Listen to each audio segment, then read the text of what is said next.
Olá, queridos companheiros de jornada, amados irmãos em Cristo. Aqui estamos para mais um vídeo. E hoje nós vamos falar nesse vídeo sobre o sono e os sonhos. Visitas dos espíritos entre os vivos, a transmissão oculta do pensamento e os inimigos desencarnados. O sono, para o corpo físico, é semelhante à morte, aparente e incompleta. Por isso disse muito comumente que o homem morre todos os dias.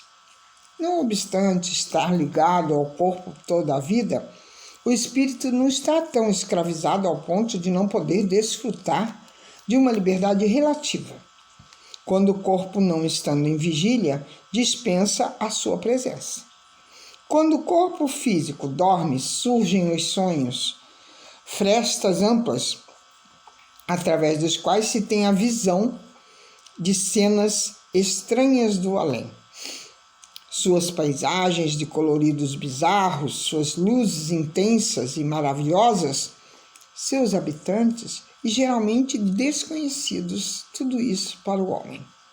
Deste modo, o espírito aproveita todas as oportunidades que se lhe oferecem para escapar, uma vez que, dormindo, a presença do espírito não se faz necessária para a sua vida física ou de relação. O sono é uma função normal de defesa do organismo físico, pois é através dele que o organismo recupera as energias despendidas na vigília. Trata-se de uma alternância, pois a atividade sempre segue o repouso. O sono é, portanto, um fenômeno físico que, libertando parcialmente a alma do corpo, propicia o quê? O sonho. Na realidade, 1/3 da sua vida o homem passa dormindo. Na verdade, o sono é a porta que Deus abre para o homem manter um contato mais íntimo com os amigos do plano espiritual, com os seus familiares desencarnados, com os seus amigos que habitam o plano invisível. Para efeito do sono, os seres encarnados e desencarnados podem, portanto, manter um contato. A isto podemos chamar de emancipação da alma. Ficando o corpo inativo, o espírito se desprende e passa a viver a vida espiritual, ficando o corpo a viver apenas a vida vegetativa, havendo, portanto, uma grande similitude com o estado de morte. Nessas horas de libertação, o espírito que tem mais consciência, ele adquire ainda muito mais, podendo ter visões do passado e previsão de coisas que acontecerão no futuro, sendo-lhe viável um contato mais estreito com espíritos de ordem mais elevada, se ele tem uma visão equilibrada e moralizada na Terra, como também com espíritos menos puros, se ele for um indivíduo de maus instintos e se vive mergulhado nas coisas deprimentes do mundo. No momento em que o espírito se desprende do corpo, no decorrer do sono, o laço fluídico que o prende à vida carnal se alonga, acompanhando-o para onde for, a qualquer distância, pois esse laço fluídico somente se rompe definitivamente quando da extinção absoluta da atividade do corpo, quando ele deixa de absorver e assimilar o fluido vital. Enquanto o corpo vive, o espírito, a qualquer distância que esteja, é instantaneamente chamado à sua prisão, sempre que a sua presença se fizer necessária. O sono é, portanto, o prelúdio do sonho, quando o espírito emancipado vai procurar a sociedade, os amigos e os lugares que lhe são afins, tudo dependendo da sua superioridade ou da sua inferioridade. Podem-se classificar os sonhos em 2 categorias diferentes: sonhos do subconsciente e sonhos reais. Sonhos do subconsciente são reproduções de ideias e pensamentos, impressões que afetam a mente na vigília, fatos comuns na vida normal. Entram nessas espécies de sonho o temperamento imaginativo e seus recalques. O que caracteriza esses sonhos são os aspectos confusos e nebulosos, a falta de coerência e de nitidez. Os sonhos reais. Os sonhos reais são reproduções daquilo que se vê, ouve ou que a gente sente. O contato que se faz com pessoas ou coisas desses lugares são visões perfeitas, diretas e objetivas. Isto naturalmente para os espíritos encarnados, mais elevados, lógico. Para a grande maioria dos espíritos, que ainda não se desprenderam completamente das coisas terrenas, prevalece a lei que rege o planeta, mantendo-se o véu da obscuridade. É por isso que nem sempre o homem se lembra com nitidez dos sonhos, porque ainda tem a sua alma em desalinho, e não lhe resta mais do que a lembrança da perturbação que acompanha a sua ida e a sua volta, a que se junta a lembrança do que o preocupa em estado de vigília. Em contraposição, a nitidez, a clareza, a lógica, o colorido são as características dos sonhos reais. Este fato pode acontecer com relação aos espíritos encarnados mais elevados, que podem ter uma clarividência mais definida, porque guardam na memória, ao voltarem, os acontecimentos verificados, quer digam respeito à existência presente ou a vidas passadas, ou ao que lhes vai suceder no futuro. Para ilustração desses sonhos lúcidos, pode-se mencionar o sonho de Joana de Jacó, de José e dos antigos profetas judeus. Um sonho de maior significado foi o de José, quando o anjo do Senhor lhe apareceu dizendo: levanta-te e toma o menino e sua mãe e foge para o Egito. Está lá no Evangelho de Mateus, no capítulo 2, versículo 13. Entretanto, Kardec alerta para o fato de muitas pessoas pretenderem interpretar os sonhos dizendo que determinado sonho significa tal ou qual coisas. Está lá no Livro dos Médiuns, no capítulo 6.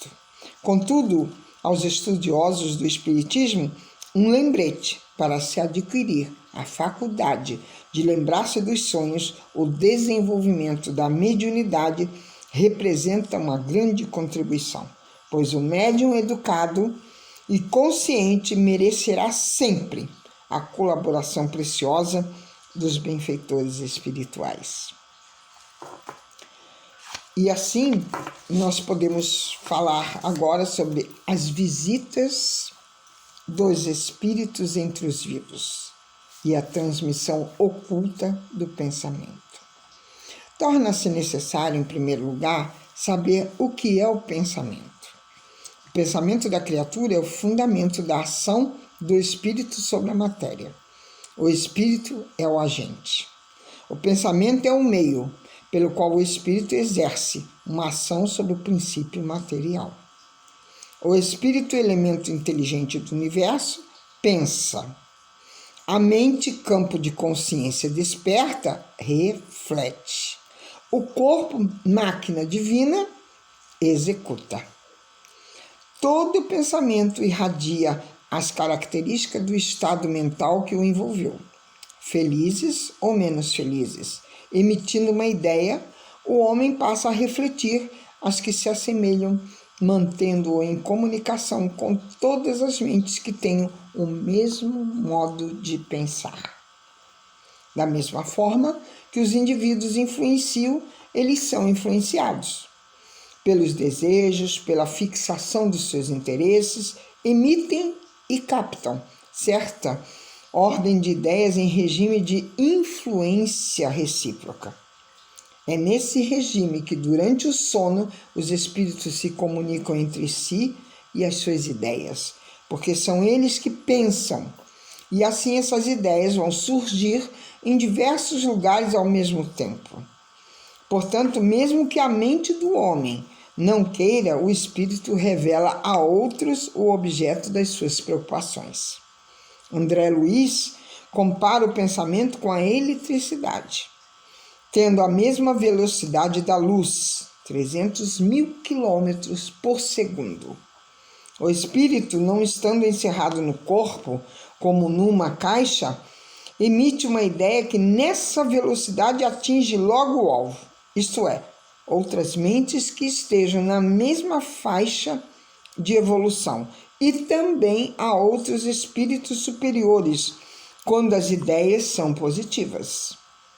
Cada espírito, ensina Kardec, que é uma unidade indivisível, mas cada um pode lançar seus pensamentos para diversos lados, sem que se fracione para tal efeito. Como Emmanuel diz, quando o pensamento está em alguma parte, a alma também aí está, pois que é a alma quem pensa, e a alma é o próprio espírito encarnado.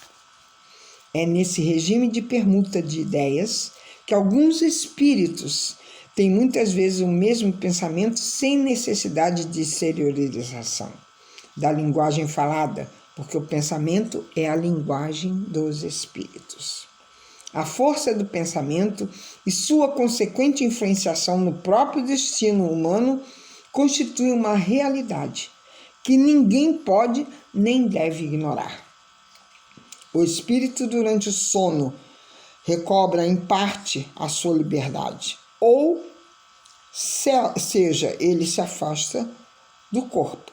A faculdade que a alma possui de emancipar-se e de desprender-se do corpo durante a vida física pode dar lugar a fenômenos análogos aos quais os espíritos desencarnados produzem.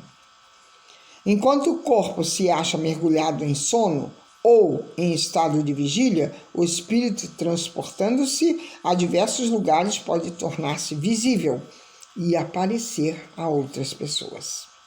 O perispírito, tanto do vivo quanto do desencarnado, é sempre um envoltório semimaterial, o qual, se visível, tem uma aparência tão idêntica à real que possível se torna muitas pessoas em estar com a verdade quando diz tê-lo visto ao mesmo tempo em dois pontos diversos.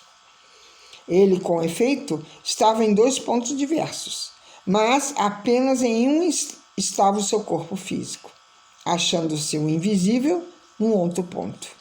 A vida do corpo cede lugar à vida da alma, mas não existem duas existências propriamente dita. São fases da mesma existência, porque o homem não pode viver de maneira dupla, mesmo porque o seu cérebro orgânico não resistiria. Muitas das vezes os homens podem testemunhar, através dos seus sonhos, que encontram amigos ou parentes. Se não recordam o fato em seus menores detalhes, é porque o sonho é do subconsciente e não real. Mas sempre uma recordação a certas ideias, elas permanecem em sua mente, sem que consigam explicá-las. Por isso, não conseguem sonhar com o que desejam, pois muitas das vezes o homem pretende sonhar com determinada coisa, mas não é do interesse do espírito o que ele pretende, ao se ver livre da matéria.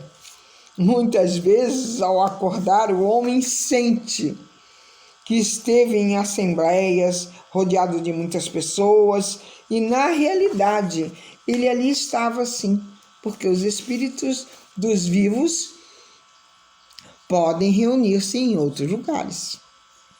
Pode-se acrescentar também que basta um ligeiro cochilo e o espírito se desprende para ir a outros lugares. Ernesto Bozano traz ao conhecimento do homem as comunicações mediúnicas entre vivos, provam a realidade das comunicações mediúnicas com os desencarnados.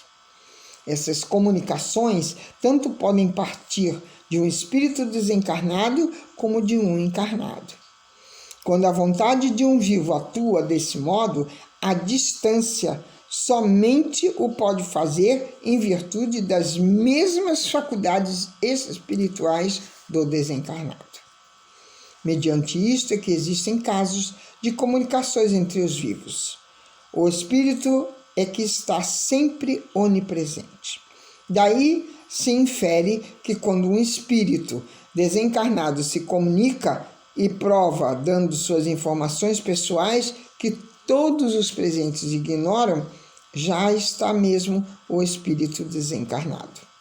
Do mesmo modo, se verifica positivamente nas comunicações entre os vivos que o vivo se manifesta mediunicamente. Vamos falar um pouquinho sobre os inimigos desencarnados. Sede, pois, misericordiosos, como também vosso Pai é misericordioso. São palavras de Jesus, está lá no Evangelho de Lucas, no capítulo 6, no versículo 36. Nas épocas imemoráveis, ofereciam-se sacrifícios sangrentos aos deuses infernais, a fim de apaziguá-los, e eles nada mais eram que espíritos maus. Mais tarde, esses deuses infernais foram suplantados pelos chamados demônios, que se diferenciavam no nome, mas na essência era a mesma coisa. O Espiritismo não aceita a teoria de entidades criadas eternamente para a prática do mal, porquanto isto seria a negação pura e simples da misericórdia infinita do nosso Pai. Esses seres chamados demônios ou diabos não são mais do que as almas dos homens que ainda não tiraram, das suas tendências maléficas. Em vez de sacrifícios materiais e sangrentos para apaziguar essas entidades, o que se deve fazer é sacrificar a intransigência, aplicando-se à lei da caridade e do perdão. Porque só assim, pelo exemplo, os homens podem enternecer essas almas rebeldes, predispondo-as à prática do bem e a enveredarem pela senda da reforma íntima. Deste modo, o preceito amar o inimigo passa a ter um sentido mais amplo, traduzindo-se em sentimentos de solidariedade e de fraternidade, extrapolando o âmbito acanhado em que tem sido compreendido e aplicado. O amor cobre multidão de pecados, reza o judicioso dizer evangélico. A maldade não é um estado permanente do homem, mas ocorre devido a uma imperfeição momentânea que será corrigida em tempo oportuno, quando então o homem mau se transmudará no homem bom. Isso me lembra muito quando, num dos livros de Joana de Ângeles, ela colocou muito bem essa coisa do bem e do mal. Porque muitas pessoas acham que Deus criou o mal. Deus nunca criaria o mal. Então ela diz numa frase simples que a gente pode entender rapidinho. O mal é o bem que ficou doente. Quando ele ficar bom, ele volta a ser bom também. O estado de demônio ou diabo, sustentado pelas teologias terrenas, não deve ser aceito em sua acepção vulgar. Tudo que existe no universo foi criado por Deus, inclusive esses espíritos que alimentam tendências diabólicas. Eles também são filhos de Deus, os quais estão desviados do caminho certo, mas que não podem permanecer indefinidamente no estado de maldade, pois o ferrete da evolução, que se manifesta sob a forma de dor e de expiação, os levará à redenção espiritual, quando então serão transmudados em criaturas propensas à prática do bem. Deus é maravilhoso. Pode-se ter inimigos entre os encarnados e os desencarnados. Os inimigos que estão no mundo visível manifestam sua malevolência pelas obsessões e subjugações às quais muitas pessoas estão expostas e que representam uma das variedades das provas. Essas provas, como as demais, contribuem para o desenvolvimento do espírito e podem ser aceitas com resignação para delas poder o espírito tirar proveito. Se o homem demonstra indulgência, benevolência para com os seus inimigos encarnados, ele também deve tê-las com os desencarnados.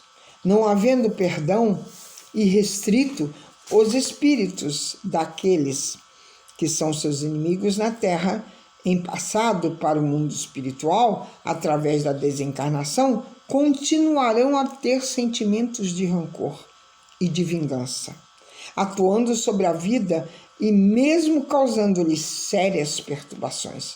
E no caso também, o homem desencarnar sem que tenha havido reconciliação, continuar a manter essa animosidade no plano espiritual. Foi no tocante a isto que Jesus recomendou a necessidade da reconciliação do indivíduo para com seu adversário enquanto estamos a caminho com ele.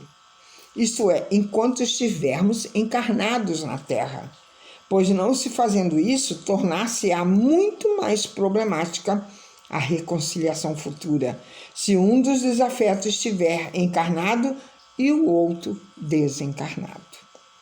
Os evangelhos são bastante claros nas demonstrações dessas vinganças espirituais que se manifestam sob a forma de obsessão ou de possessão. O possesso gadareno foi um caso típico.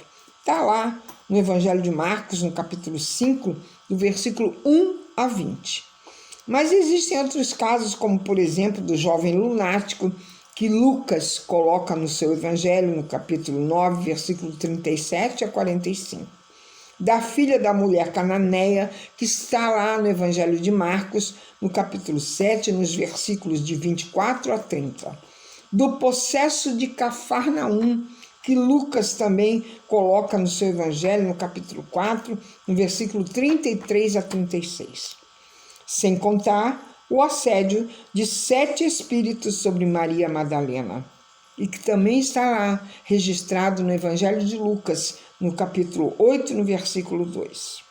E sobre a mulher que vivia curvada há 18 anos, devido à influenciação de espíritos maus, está também no Evangelho de Lucas, no capítulo 13, nos versículos de 10 a 17. Os inimigos desencarnados têm agido no decorrer de todos os tempos, sob as mais variadas formas. Trata-se de entidades trevosas que temem a luz porque suas obras são más. Algumas vezes agem por vingança, outras pelo simples prazer de praticar o mal. Entretanto, todos aqueles que na Terra trabalham em favor do esclarecimento da humanidade encontram inimigos desencarnados, gratuitos, entre os que têm interesses em que o gênero humano permaneça nas trevas da ignorância. Os elevadores que Deus tem suscitado na Terra com o fito de iluminar o roteiro dos homens e os horizontes do mundo têm sofrido um impacto direto da ação do espírito das trevas encarnados e desencarnados. Certa vez, o apóstolo Pedro tentava persuadir Jesus a não ir a Jerusalém, onde, segundo o seu dizer, ele padeceria nas mãos dos anciãos e dos principais sacerdotes. O apóstolo repreendia-o, afirmando que nada daquilo que estava vaticinando lhe aconteceria, tendo Jesus olhado para ele e dito: "Afasta-te de mim, Satanás, que lhe serves de escândalo, porque não compreendes as coisas que são de Deus, mas só as coisas que são dos homens." Está lá no Evangelho de Mateus, capítulo 16, versículos 21 a 23. Noutra ocasião, chegando Jesus perto do apóstolo Pedro, ele lhe disse: "Simão, Simão, eis que Satanás vos pediu para vos cirandar como trigo, mas eu roguei por ti para que a tua fé não desfaleça. E tu, quando te converteres, confirma teus irmãos."